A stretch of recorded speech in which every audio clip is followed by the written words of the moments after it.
So last लेक्चरला आपण thermal power plant बघितलं होतं. त्यामध्ये आपण the basic layout of thermal power plant, right, then the construction of thermal power plant as well as the function of thermal power plant and the function of all components which are used in thermal power plant like boiler, then steam turbine, then alternator, then condenser, right? So in thermal power plant basically we have to use a coal as a fuel.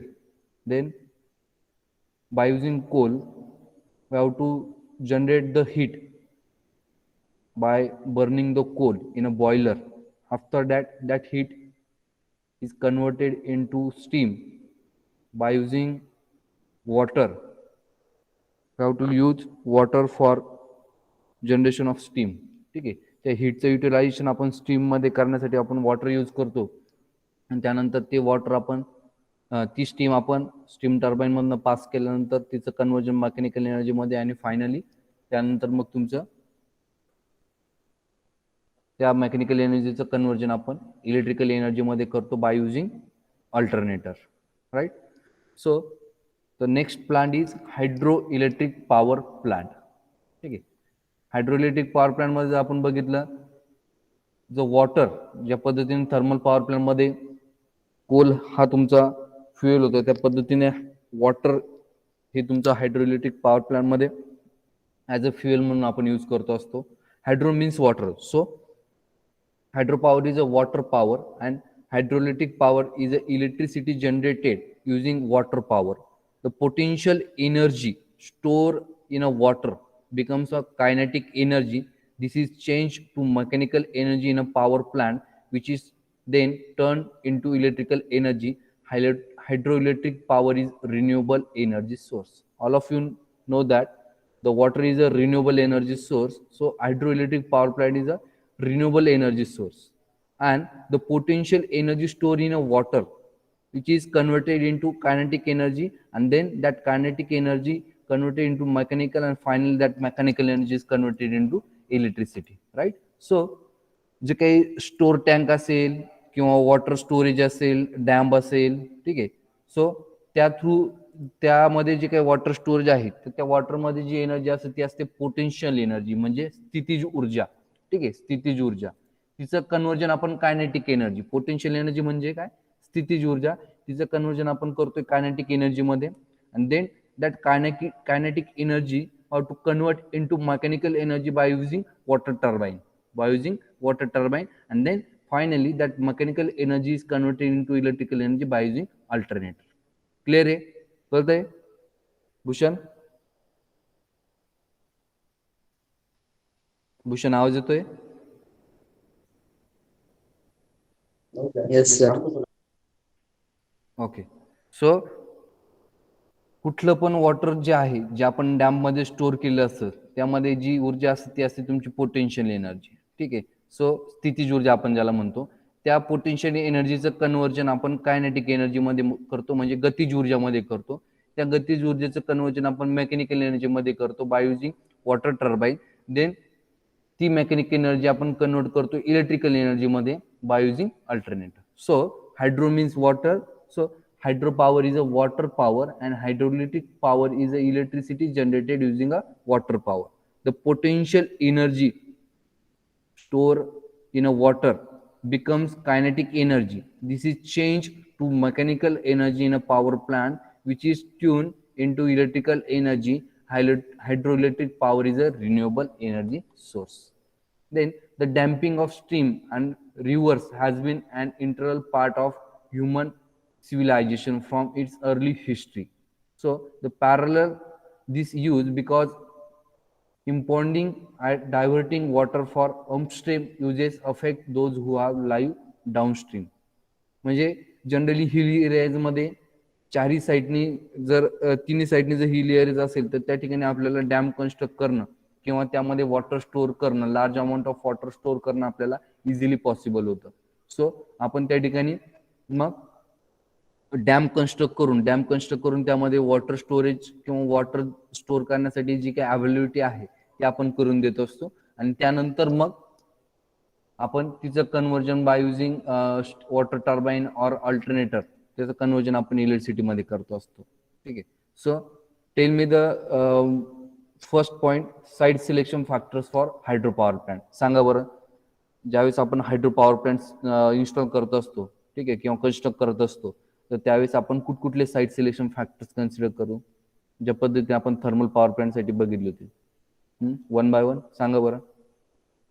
Simple आहे. Anyone? Dheeraj?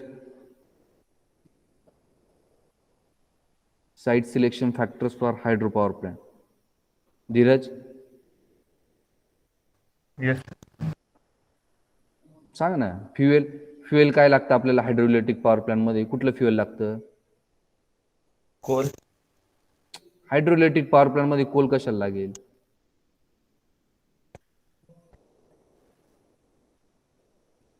हा Bhushan?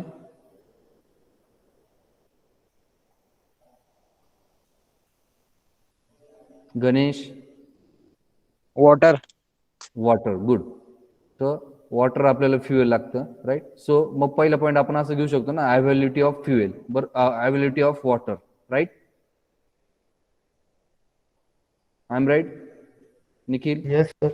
Okay okay. हां, अजून कुठले factors consider करतो? झालं availability of water. Water असेल तरच आपल्याला इलेक्ट्रिसिटी जनरेट करता येईल, राईट. हां, अजून?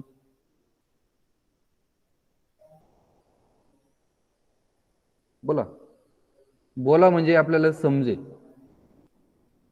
ठीक आहे. आता फ्युएल झालं, वॉटरची रिक्वायरमेंट आपली फुलफिल झाली, अजून काय काय लागेल आपल्याला सांगा बरं.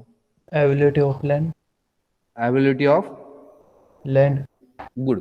Availability of land. हां, कारण की आपल्याला डॅम कन्स्ट्रक्ट करायचा असतो ना, डॅम कन्स्ट्रक्ट करून त्यामध्ये आपण वॉटर स्टोअर करत असतो. Good. So availability of land. हो, अजून बोला. अवेलेबिलिटी ऑफ लँड, बरोबर आहे. अजून?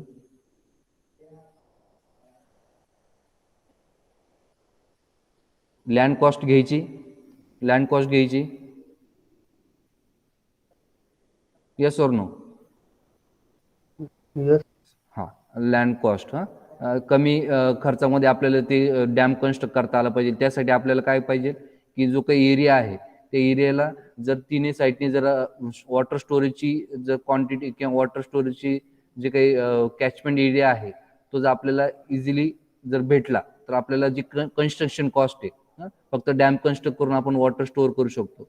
सो कॅचमेंट एरिया जर जास्त असेल, वॉटर कॅचमेंट एरिया, तर तो आपल्याला बेनिफिशियल असेल. ठीक आहे. सो ती एक घेऊ आपण. अजून? लेबर. हो, ठीक आहे. Availability of labour. ठीक आहे. लेबर जे काही पूर्ण ऑपरेशन आहे ना त्याला हँडलिंग करण्यासाठी लेबर. बरं, ठीक. अजून? ट्रान्सपोर्टेशन घ्यायचं, ट्रान्सपोर्टेशन फॅसिलिटी, बरोबर आहे पॉईंट. येस. हो, availability of transportation facility. Transportation फ्युएलसाठी जरी नाही लागणार आपल्याला, ठीक आहे, वॉटर का आपण वाहून नेत नाही किंवा त्याचं ट्रान्सपोर्टेशन करत नाही, परंतु आपल्याला जी काही मशिनरीज आहे ते जाण्या येण्यासाठी किंवा जे काही बाकीचे इक्विपमेंट्स आहे किंवा मेंटेनन्ससाठी, सो त्या प्लांटपर्यंत जाण्या येण्यासाठी ट्रान्सपोर्टेशन फॅसिलिटी असणं गरजेचं आहे. तो एक पॉईंट आला. ओके. अजून? Near to load center. Good good. Near to the load center. आपण इलेक्ट्रिसिटी जनरेट केल्यानंतर आपल्याला जो काही लोड डिमांड साईड आहे किंवा कन्झ्युमर जे आहे तर ते कमी अंतरावरती असणं गरजेचं आहे. बिकॉज काय, जे काही ट्रान्सपोर्टेशन डिस्ट्रीब्युशन कॉस्ट जे आहे ते आपण कमी करू शकतो. So hydro power plant is located near to the load center. Okay, no problem. अजून?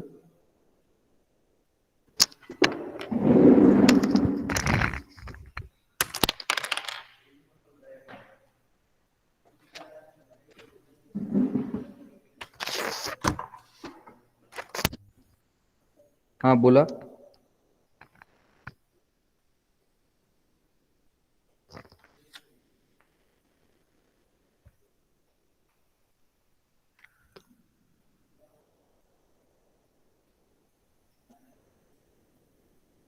वॉटर हेड काय कन्सेप्ट असते माहिती आहे तुम्हाला? वॉटर हेड म्हणजे जे काही आपण वॉटर स्टोअर करतो ना, तर त्याची उंची हा पॉवर हाऊस पासनं म्हणजे टर्बाईन पासनं त्याची उंची, तर जनरली आपण त्या अकॉर्डिंग टू द वॉटर हेडनुसार हायड्रो पॉवर प्लांटचे 3 टाईप पडतात: लो हेड, मिडियम हेड आणि हाय हेड. लक्षात घ्या, वॉटर स्टोरेज जे आहे ती किती उंचीवरती आहे? ग्राउंड लेवल पासनं. वॉटर स्टोरेज वरती तुमच्या इलेक्ट्रिसिटी जनरेशनचा इम्पॅक्ट होत असतो. ठीक आहे, कारण की वॉटरचं प्रेशर जेवढं त्या टर्बाईनवर जास्त, तेवढं रोटेशन किंवा आरपीएम आपल्याला जास्त भेटतील. ठीक आहे, सो वॉटर हेड आपल्याला जास्त जर भेटलं तर त्याचा एक बेनिफिट असतो. So it depends upon area. High head is economical, it reduce quantity of water to be store. जर हाय हेड जर भेटलं आपल्याला, वॉटर स्टोरेजची उंची जर जास्त भेटली, तर ते इकॉनॉमिकल बेनिफिट होतो आपल्याला. सो तो एक पॉईंट घ्यायचा आपण, वॉटर हेड. त्यानंतर land is required, it should not cost more. कमी किमतीमध्ये आपल्याला ती लँड अवेलेबल झाली पाहिजे. अजून quality of land for dam construction, बरोबर ना? Quality of dam, I am right student? हा, क्वालिटी ऑफ लँड, जागेची जर क्वालिटी चांगली असेल तर आपली जी काही कन्स्ट्रक्शन कॉस्ट आहे ते आपल्याला रिड्यूस करता येईल. म्हणजे डॅम कन्स्ट्रक्ट करावा लागतो आपल्याला, बरोबर ना? सो कन्स्ट्रक्शन ऑफ जे काही कन्स्ट्रक्शन कॉस्ट आपण रिड्यूस करू शकतो. It should be suitable for strong foundation to construct dam, also provide good foundation for power house machines. ठीक आहे, फाउंडेशन आपल्याला व्यवस्थित भेटतं आणि कॉस्ट पण रिड्यूस होते. तो एक पॉईंट येईल. There should be no possibility of future sources of leakage of water. ठीक आहे, डॅम कन्स्ट्रक्ट केला पण वॉटर लिकेजचे चान्सेस किंवा तो डॅम अशा पद्धतीने पाहिजे की वॉटर लीक नाही झालं पाहिजे. बऱ्याच ठिकाणी तुम्ही असे काही ऍक्सिडेंट्स ऐकलेले असतील, ऐकले ना टीव्ही वरती, कुठेतरी तुमचा जो काही डॅम आहे तो फुटला आणि त्याच्या जवळपास असणारे जे काही गावं आहे किंवा जी काही वस्ती आहे, पॉप्युलेटेड एरिया आहे, त्यामध्ये ते पाणी घुसलं, बरोबर ना? सो ते पण आपल्याला काळजी घ्यायची आहे. There should be no possibility of future sources of leakage of water. ठीक आहे, वॉटर लिकेजचे काही चान्सेस नकोय. त्यानंतर ट्रान्सपोर्टेशन घेतलं आपण, transportation side shall be appropriate by road. अशी साईट पाहिजे की ती रोडला टच पाहिजे, जेणेकरून आपल्याला ट्रान्सपोर्टेशन फॅसिलिटीसाठी काही अडचण यायला नको. Site should be suitable for construction of dam, because during dam construction river water stream is to be diverted till construction of dam is completed. आपल्या एखाद्या नदीवरती जर डॅम कन्स्ट्रक्ट करायचा असेल, मी काय पॉईंट सांगतो लक्षात घ्या. एखाद्या नदीवरती जर डॅम बांधायचा असेल तर त्या नदीला पर्यायी मार्ग आपल्याला, जोपर्यंत डॅम आपला कन्स्ट्रक्ट होत नाही तोपर्यंत पर्यायी मार्ग आपल्याला त्या नदीला करून द्यावा लागतो, त्या वॉटर फ्लोला करून द्यावा लागतो, राईट? सो तशा पद्धतीचे जे काही अरेंजमेंट आहे ती सुद्धा त्या साईटवरती आपल्याला करता आली पाहिजे. तो एक पॉईंट आहे. सो तो एक पॉईंट लक्षात घ्या. त्यानंतर नेक्स्ट पॉईंट आहे तुमचा, as for possible site should not be long away from the load center, otherwise transmission line cost increases. हा पॉईंट आपण आत्ताच कव्हर केलाय. ठीक आहे का? जेणेकरून साईट जी आहे it is located near to the load center, because we have to reduce the transmission and distribution cost. ठीक आहे, सो तो एक पॉईंट आहे.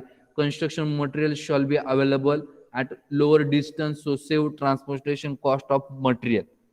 डॅम कन्स्ट्रक्ट करण्यासाठी, पॉवर हाऊस कन्स्ट्रक्ट करण्यासाठी, त्यानंतर तुमच्या मशिनरी जागेवरती आणण्यासाठी जी काही मटेरियल जे आहे ते मटेरियल जवळ अवेलेबल झालं पाहिजे, जेणेकरून आपण ट्रान्सपोर्टेशन कॉस्ट रिड्यूस करू शकू. त्यानंतर site should be selected where there is a no chance of earthquake. हा एक पॉईंट खूप महत्वाचा आहे. तर साईट अर्थक्वेक एरिया झोन हे असे डिसाईड केलेले असतात. ठीक आहे, आता किल्लारी जो आहे तो अर्थक्वेक एरिया म्हणून हे केलेलं आहे त्याला, बरोबर? सो असे काही एरिया आहे ते झोनल केलेले आहे. तर तो जो काही एरिया आपण सिलेक्ट करतोय डॅम कन्स्ट्रक्ट करण्यासाठी, तो त्या ठिकाणी भूकंप जो काही झोन डिसाईड केलेला आहे ते झोनमध्ये तो एरिया नसायला हवा, जेणेकरून फ्युचरमध्ये काही प्रॉब्लेम नको. लेस पॉसिबिलिटी ऑफ सिडिमेंट कलेक्शन. ठीक, सो जे काही आपल्याला लागणार आहे डॅम कन्स्ट्रक्ट करण्यासाठी मटेरियल, ते आपल्याला अवेलेबल झालं पाहिजे. असे हे तुमचे साईट सिलेक्शन फॅक्टर्स आहे जे आपण at the time of selection of site, त्यावेळेस आपण ते कन्सिडर करत असतो. त्यानंतर नेक्स्ट पॉईंट आहे तुमचा list of hydro power station with their capacity and number of units in Maharashtra state. Maharashtra स्टेटमध्ये कुठे कुठे हायड्रो पॉवर प्लांट्स आहे त्याची लिस्ट आपण बघतोय.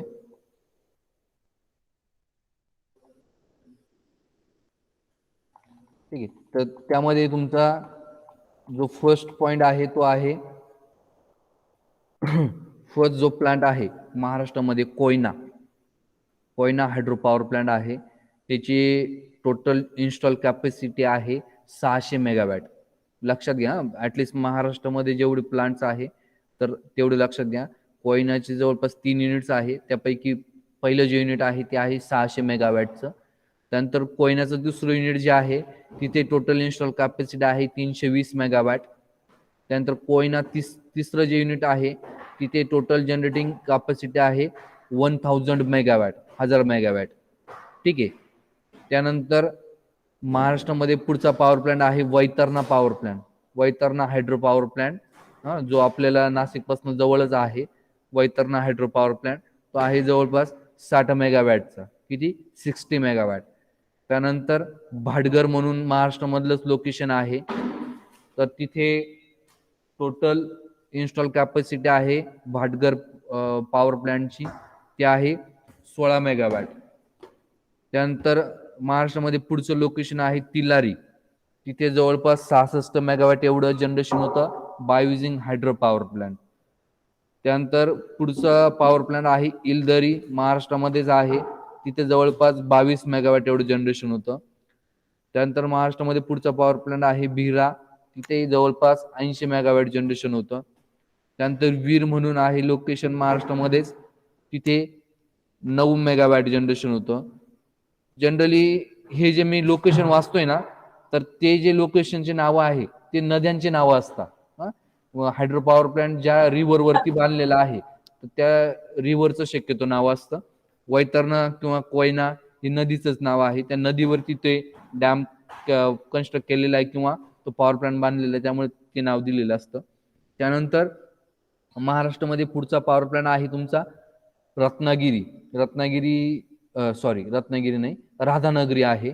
राधानगरी जो काही पॉवर प्लांट आहे हायड्रो पॉवर प्लांट तो आहे 4.8 मेगावॅट. किती आहे? 4.8 मेगावॅट. त्यानंतर पुढचा जो पॉवर प्लांट आहे तो आहे तुमचा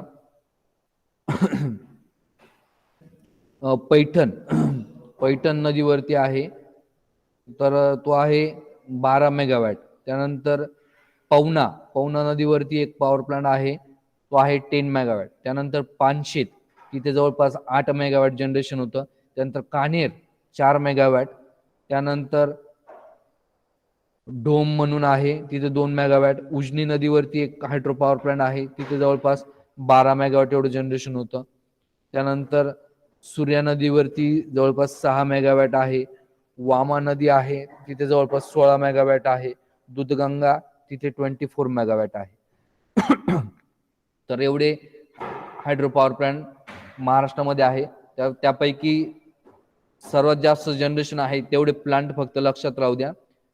कोयना फर्स्ट जे युनिट आहे ते आहे 1000 मेगावॅट, दुसरं जे युनिट आहे ते आहे 600 मेगावॅट आणि तिसरं जे युनिट आहे ते आहे 320 मेगावॅट.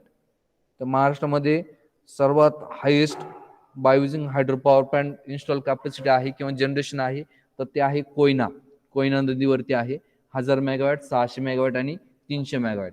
करा बरं ॲडिशन, 1000 1600 मेगावॅट, त्यानंतर 1600 प्लस 320 920 मेगावॅट एवढं टोटल जनरेटिंग कॅपॅसिटी आहे कोयना हायड्रो पॉवर प्लांटची. ठीक आहे. तर सर्वात लार्जेस्ट जर हायड्रो पॉवर प्लांट असेल महाराष्ट्रामध्ये तो आहे तुमचा Koyna hydro power plant. Note down करून घ्या हवं तर.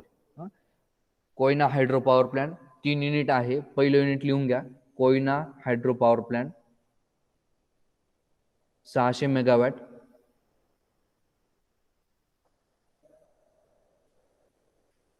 त्यानंतर सेकंड युनिट आहे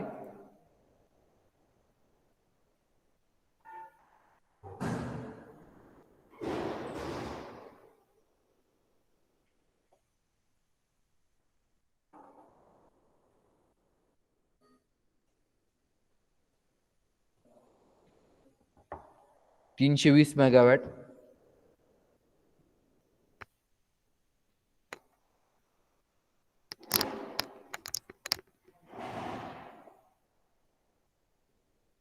आणि तिसरं युनिट आहे कोयनाचंच 1000 मेगावॅट.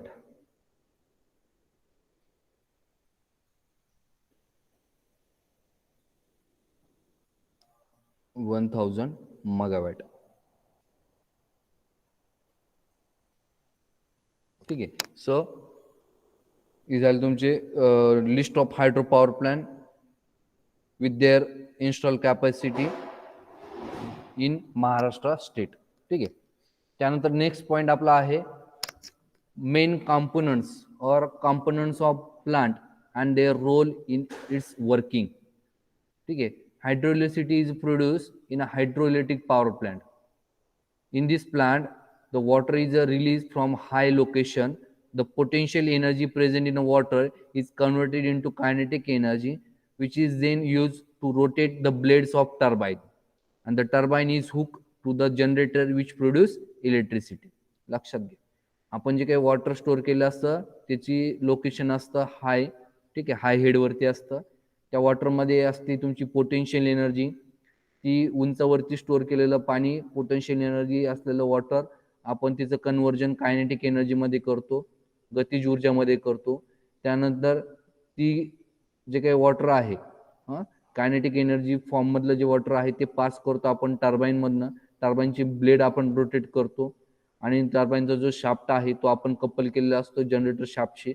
आणि बाय युझिंग जनरेटर मेकॅनिकल एनर्जीचं कन्व्हर्जन आपण इलेक्ट्रिकल एनर्जीमध्ये करत असतो. Here are the basic components of conventional hydro power plant. जे काही बेसिक कंपोनंट्स आहेत ते तुम्हाला दिसत आहे. त्यामध्ये तुमचं रिझर्वायर दिसते. ठीक आहे. इथे रिझर्वायर दिसते बघा. रिझर्वायर म्हणजे तुमची ही नदी आहे, त्या नदीवरती हा एक डॅम कन्स्ट्रक्ट केलेला आहे. ठीक आहे. हा एक डॅम्प आहे. त्यानंतर इथे तुम्हाला पॉवर हाऊस दिसते. पॉवर हाऊसमध्ये तुम्हाला टर्बाईन दिसतंय. ठीक आहे. टर्बाईन, त्यानंतर इथे जनरेटर दिसतंय.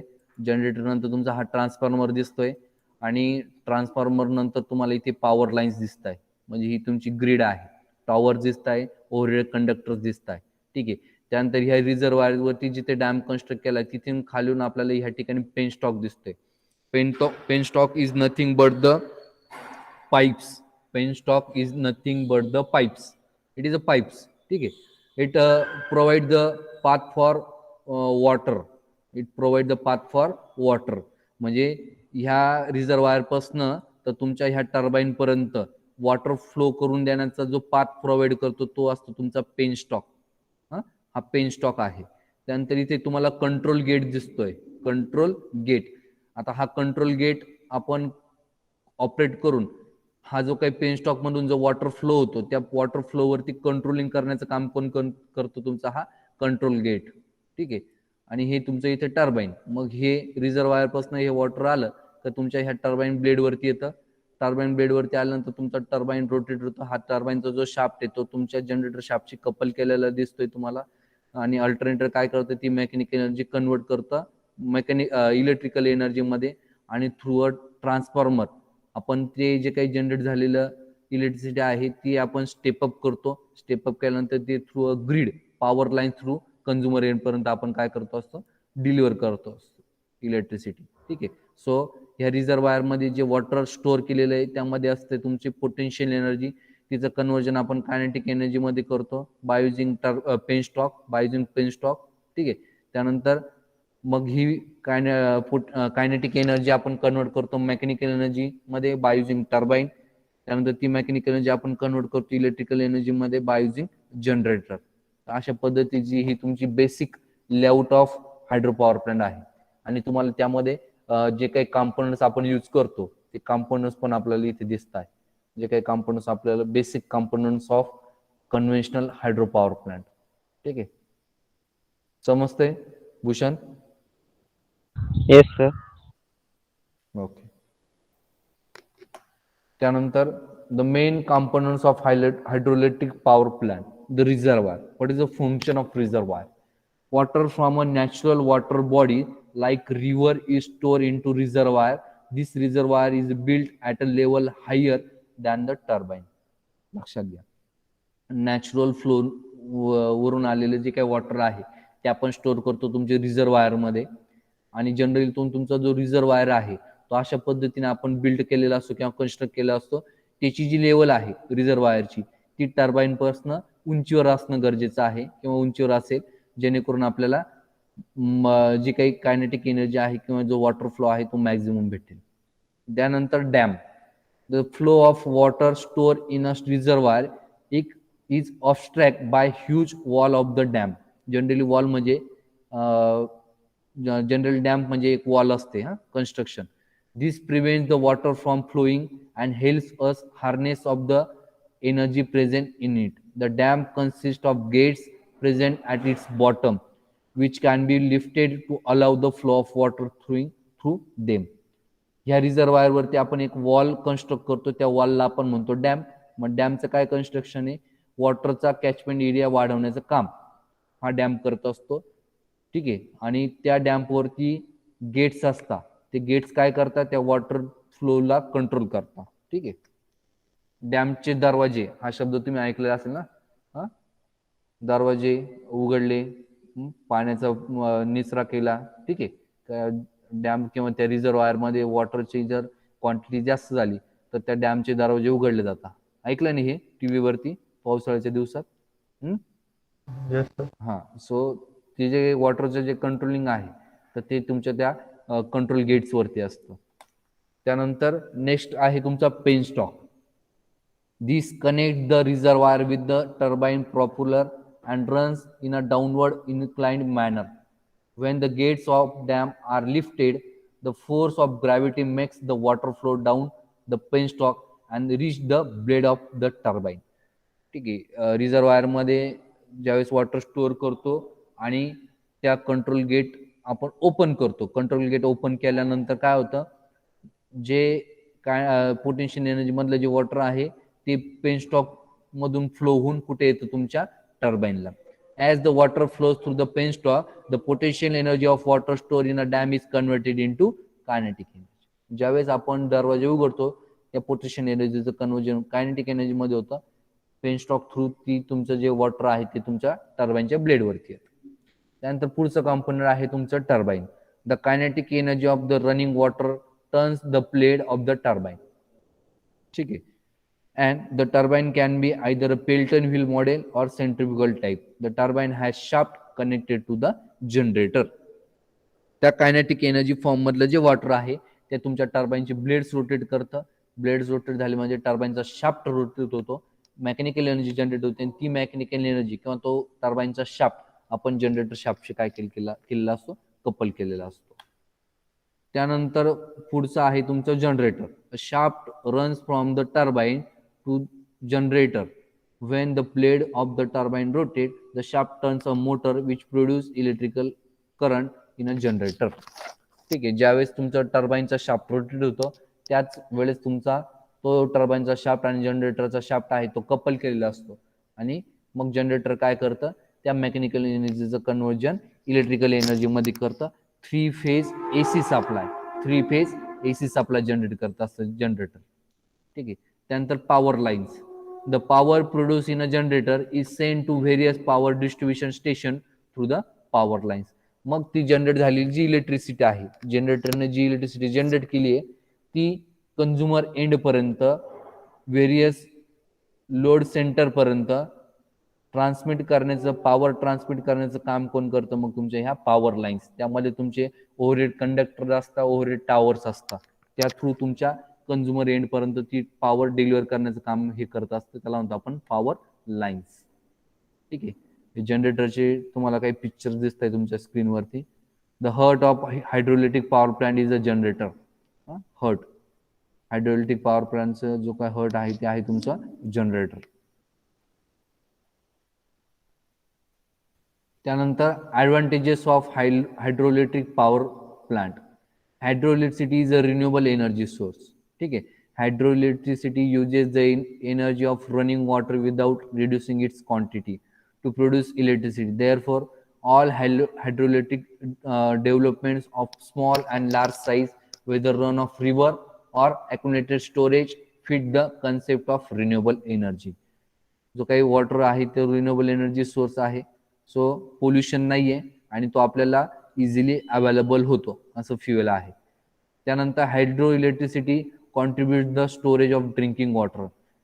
Hydroelectric power plant reservoir collect rainwater which can then be used for consumption of for irrigation in storing water. They protect the water tables against the depletion and reduce our flood and drafts. ठीक आहे, पुरापासनं पण आपलं protection होतं dam construct केल्यामुळे.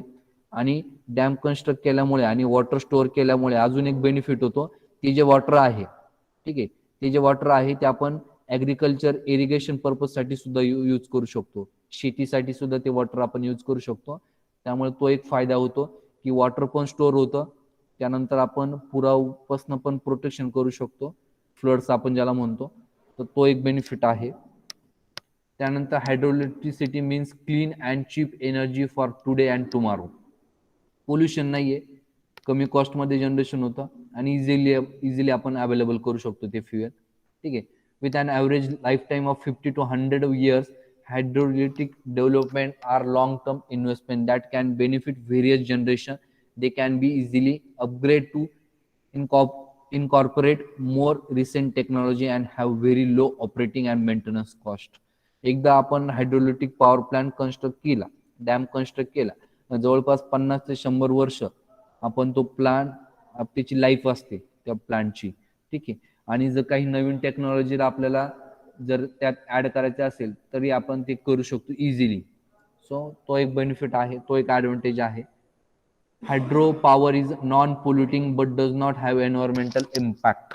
ठीक आहे, non पोल्युटिंग, pollution नाही आहे, पण एन्व्हायरमेंटल इम्पॅक्ट किंवा काय ड्रॉबॅक आहे की आपल्याला एखाद्या ठिकाणी जर हायड्रोइलेक्ट्रिक पॉवर प्लांट जर आपल्याला कन्स्ट्रक्ट करायचा असेल तर त्या ठिकाणी राहत असलेली जी वस्ती आहे, पॉप्युलेटेड एरिया आहे, तो आपल्याला त्यांची शिफ्टिंग करावं लागते.